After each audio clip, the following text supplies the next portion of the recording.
Ayetullah gel Mehmet. Gel babam gel. Hoş geldiniz. Hoş bulduk. Allah razı olsun. Ne geldiniz?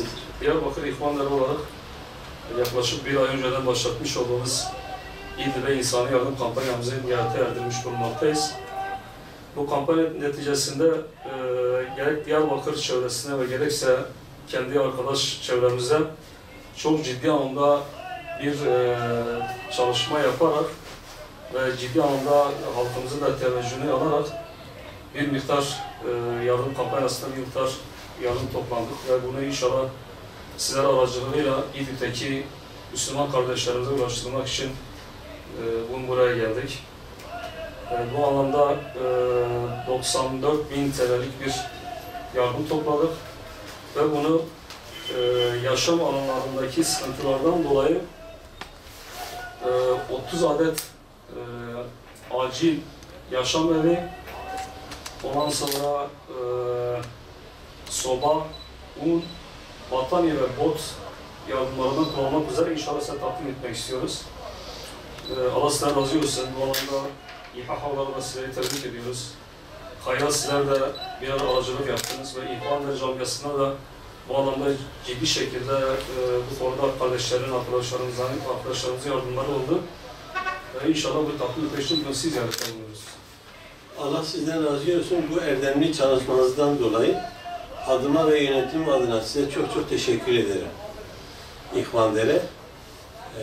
İnşallah bundan sonrakilerin daha devamı gelir bu şeyde. Diyarbakır'da ilk olarak bu 94.000 lira büyük bir para. Evet, yani sağ olun, var olun. Daha önce de bize 265.000 küsur lira bir yardım yaptı yine Suriye ile ilgili. Tekrar yine adıma ve yönetim adına size çok çok teşekkür ederim. Minnettarım da. Allah sizden razı olsun. Bu tamamıyla Diyarbakır'daki kardeşlerimizin kardeşlik hissiyatından kaynaklanan bir durumdur. Yani biz bununla ilgili televizyon programları falan yapmadık. Bununla ilgili çok ciddi dışarıda billboard çalışması yapmamamıza rağmen ama kardeşlik duygusundan kaynaklanan bir hissiyatla arkadaşlarımız buna sağ olsunlar çağrılarımıza uygun yanıt verdiler ve bu konuda gerekli katkılarını sundular. Rabbim sizden razı olsun. Allah razı olsun. Çalışmanızdan dolayı. Sizin yönetiminize de çok çok teşekkür ederim. Adıma yine yönetimin adına hepinize ayrı ayrı teşekkür ederim. Allah razı olsun. Size şeref verdiniz.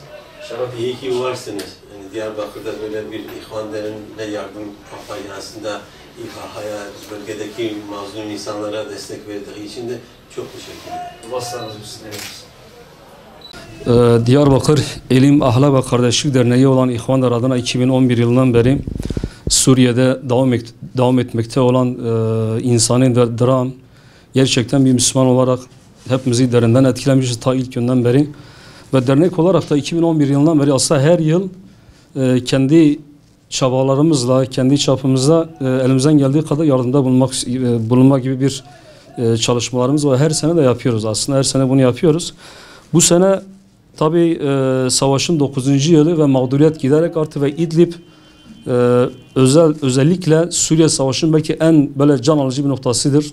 Onu bu şekilde söyleyeyim. 1 milyona aşkın insan sınırda, Türkiye sınırında toplanır ve çok zor şartlarda bir hayat sürmektedirler. Bu gerçekten bizi acıtan bir durumdur. Hemen burnumuzun dibinde kardeşlerimizin o durumda olması bizleri gerçekten acıtan bir durumdur. Ve bundan dolayı biz Diyarbakır'da mesela kapalı ortamlarda bile kalmanın zor olduğu, soğuk havanın insanı çok kötü etkilediği bir durumda 1 milyona aşkın insanın sokaklarda, daha doğrusu çamurlu ortamlarda, soğuk alanlarda olması bizleri bu anlamda yıprattı ve biz dernek olarak ne yapabiliriz dedik. Bir ay önce bir çalışma başlattık. Bu çalışmayla 94.000 küsurat bir para topladık ve bu parayı da İHA yönetimi başkanımıza danıştık. İhtiyacımız ne var orada diye. Başkanımız genelde işte evle ilgili, barınma ile ilgili sorunların olduğunu bizlere iletti. Isınma ile ilgili sorunları ve daha sonra da gıda ile ilgili sorunların olduğunu söyledi.